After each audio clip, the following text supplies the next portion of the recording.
Hi friends, please subscribe to Amravati Media and press the bell icon for more latest updates.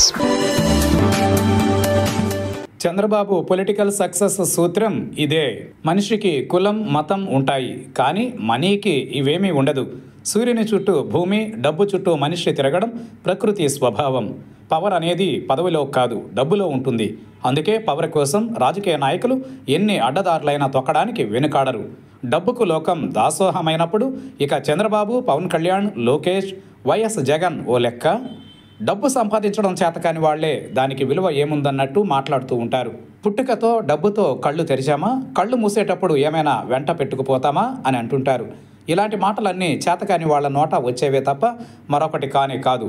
మనిషికి 5 ఇంద్రియాలు ఉంటాయి: చూపు, వినికిడి, రుచి, వాసన, స్పర్శ. మనిషి మనుగడకు ఇవే కీలకం. అయితే 6వ ఇంద్రియం కూడా ఒకటి ఉంది, అదే డబ్బు. ఈ 5 ఇంద్రియాలున్నా 6వ ఇంద్రియం లేకపోతే మనిషికి విలువ లేదన్నది చేదు నిజం. అందుకే దీపం ఉండగానే ఇల్లు చక్కదిద్దుకోవాలని ముఖ్యంగా రాజకీయ నాయకులు తహతహలాడుతూ ఉంటారు. అమాయకులు, అజ్ఞానులు మాత్రమే అధికారాన్ని కక్ష కార్పణ్యాలకు దుర్వినియోగం చేసుకుంటుంటారు.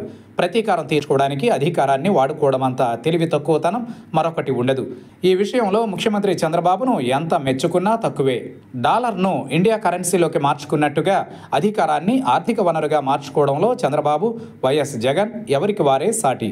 అయితే ఇద్దరిలో చిన్న తేడా ఉంది. సీఎలు తింటున్నామని వైఎస్ జగన్ ఎముకలను మెడలో వేసుకునే రకం, కానీ చంద్రబాబు మాత్రం తాను పచ్చి శాఖాహారి అన్నట్టు వ్యవహరిస్తూ ఉంటారు. అందుకే జగన్ 16 నెలలు జైలు పాలయ్యారు. తాజాగా లిక్కర్ కేసులో నైతికంగా జగన్ను దోషిగా చూపడానికి కూటమి సర్కార్ వ్యూహాత్మకంగా అడుగులు వేస్తోంది.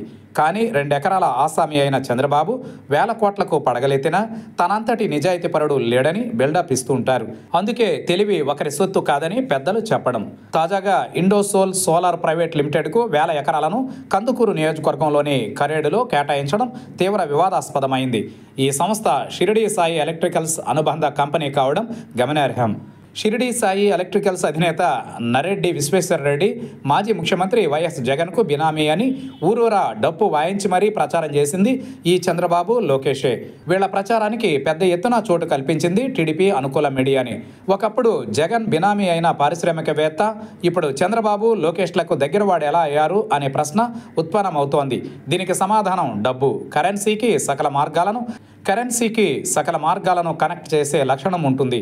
అలాగే అన్ని మార్గాలను తెగ్గొట్టే అవలక్షణం కూడా ఉంటుంది. కానీ ఒకే ఒక్క మంచి గుణం ఏంటంటే అధికారానికి డబ్బు ఆప్తురాలు, ప్రియురాలు.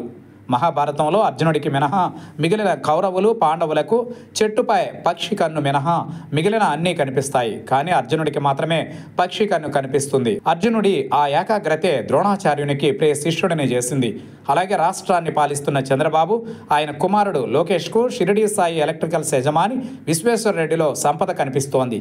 కూటమిలోని మిగిలిన నాయకులు, కార్యకర్తలకు మాత్రం విశ్వేశ్వరరెడ్డిలో జగన్ బినామీ కనిపిస్తున్నారు.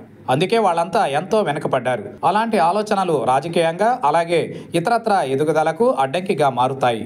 ఇలాంటి విషయాలలో సీఎం చంద్రబాబు దార్శనికతను ఎంత మెచ్చుకున్నా తక్కువే. ఎందుకంటే ఆయన చాలా ప్రాక్టికల్ పొలిటీషియన్. ఎవరిని ఎలా చూడాలి, ఎలా వాడుకోవాలో చంద్రబాబుకు తెలిసినంతగా మరో నాయకుడికి తెలియవంటే అతిశయోక్తి కాదు. ఇవాళ చంద్రబాబుకు రాజ్యాంగంలోని 4 మూల స్తంభాలు అండగా నిలబడడానికి ప్రధాన కారణం ప్రత్యేకంగా చెప్పాల్సిన పని లేదు. ఎవరికి ఏం కావాలో అది ఇచ్చి పడేసి తనకు రక్షణ కవచంగా చేసుకోవడంలో చంద్రబాబు సక్సెస్ అయ్యారు. రాజకీయాలలో డబ్బు ప్రాధాన్యతను ప్రాక్టికల్గా చూపిన చంద్రబాబును చూసి నేర్చుకోవాల్సింది చాలా ఉంది. నిజానికి ఆయన పాలసీనే సరైంది. అధికారాన్ని ప్రత్యర్థుల తలను నరకడానికో, ఆర్థిక మూలాల్ని దెబ్బతీయడానికో, ఇతరత్రా వేధించడానికి వాడుకోవాలన్న ఆలోచనలు ఎంతమాత్రం సరైనవి కావు. ఇలాంటివన్నీ వ్యక్తిగత విద్వేషాలని రగిలిస్తాయి.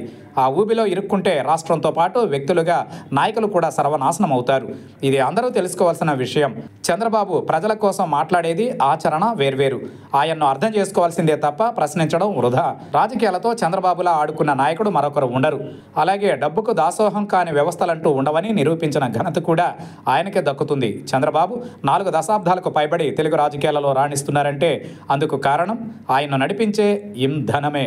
అధికారం ఉన్నప్పుడు దానిని ఎలా వాడుకోవాలో చంద్రబాబును చూసి నేర్చుకుంటే కొంతకాలం ఆ రంగంలో మనుగడ ఉంటుంది.